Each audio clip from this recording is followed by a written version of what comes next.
बिस्मिल्लाहिर्रहमानिर्रहीम। नाजरीन को मेरी तरफ से सलाम कबूल हो। नाजरीन, काफ़ी दिनों के बाद मैं आज वीडियो बनाने लगा हूँ। किसी काम में मसरूफ़ हो गया था, इस वजह से हम वीडियो जो है नहीं बना सके, जिस पर हम माज़ूर खान हैं। तो नाजरीन, आज हम आपको जिस मौजू के मुतल्लिक़ बयान करना चाहते हैं वो बच्चों की एक बीमारी है जिसका नाम है दिक्कुल अत्फाल, जिसको अपनी जबान में कहते हैं सोकड़े की बीमारी। इस बीमारी के अंदर मोटा ताजा बच्चा वो सूखना शुरू हो जाता है और इतना कमजोर हो जाता है कि बिल्कुल जो है वो कांटा नजर आता है। पहले जो बच्चा देखकर दिल खुश हो जाता था, अब देखकर उसको परेशानी होती है भी इस बच्चे को हो क्या गया है। बहुत सारे बच्चों के वालिदैन तो इसको जादू टोना समझकर दम दरूद करने वाले लोगों के पीछे भागते हैं कि हो सकता है किसी हमसाई औरत ने और किसी हमारी रिश्तेदार शरीका औरत ने कोई जादू कर दिया हो। हमारा बच्चा तो माशाल्लाह बड़ा मोटा ताजा था, सेहतमंद था, पता नहीं फलां औरत आई थी, बस उस दिन से हमारा बच्चा जो है कमजोर होना शुरू हुआ है। तो अब तो जो है ये बहुत ही ज्यादा कमजोर हो गया है और लागर हो गया है। ये इंसान के जहन में और दिल में कई वसवास आ रहे होते हैं और इसी वसवास के पीछे पड़े हुए वालिदैन अपने बच्चे को ऐसा लागर कर लेते हैं, आखिरकार वो मौत के मुंह में चला जाता है। तो नाजरीन, जब किसी के बच्चे को या जब किसी के पास ऐसा बच्चा आए जिसके वालिदैन कहेंगी पहले हमारा बच्चा बड़ा मोटा ताजा था, माशाल्लाह आप ये इसकी तस्वीर देखें, देखकर आपका दिल खुश होगा, अब हमारे बच्चे को देखें, हमारे बच्चे का बन क्या गया है। तो उस वक्त आपने चंद अलामात उसकी देखनी।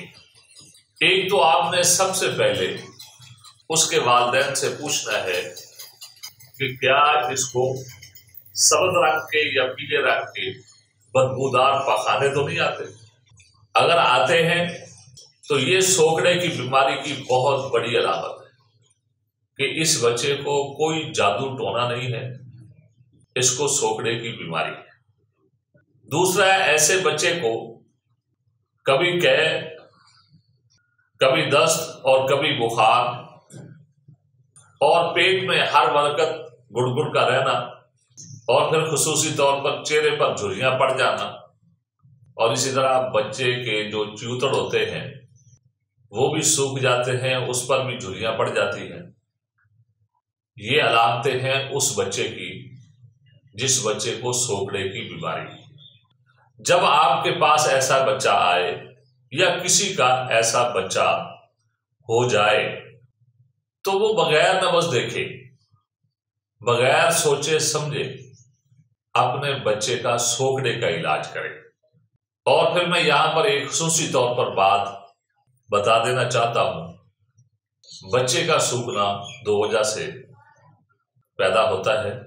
एक बच्चे को अगर टीबी हो जाए तो तब भी बच्चा जो है वो सूख कर कांटा बन जाता है और उसके जिस्म से जो गोश्त है ये नजर आना बंद हो जाता है। जो गोश्त होता है वो लटक जाता है, कमजोर हो जाता है, हड्डियों से लदा हो जाता है। और इसी तरह सोकड़े की बीमारी में भी बच्चे का गोश्त ये लटक जाता है, हड्डियों से लदा हो जाता है। अब यहां पर जो है तशखीस की जरूरत है, क्योंकि टीबी का जो मरीज होता है उसका जो इलाज होता है वो सोकड़े की बीमारी के बिल्कुल उलट होता है और सोकड़े की बीमारी का इलाज टीबी की बीमारी से बिल्कुल उलट होता है।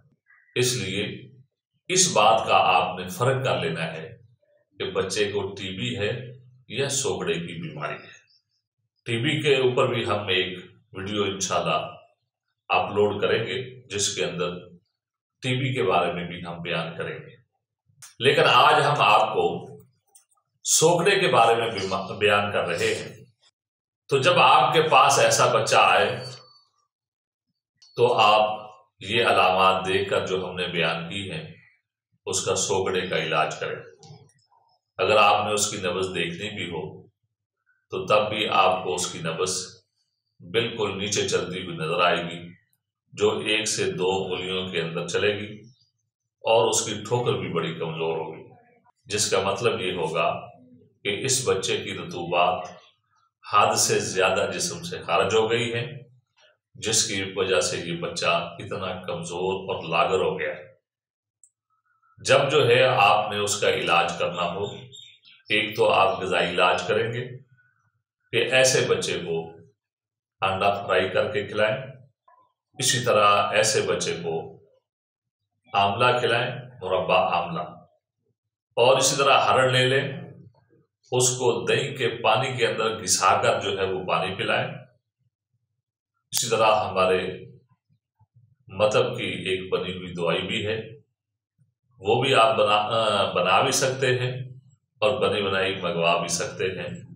वो हम वीडियो के साथ इंशाअल्लाह अज़ीज़ लगा देंगे, तो वहाँ से आप पढ़ सकते हैं, बना भी सकते हैं, मंगवा भी सकते हैं। आज तक के लिए हमें इजाज़त दीजिए। जज़ाकल्लाह खैर।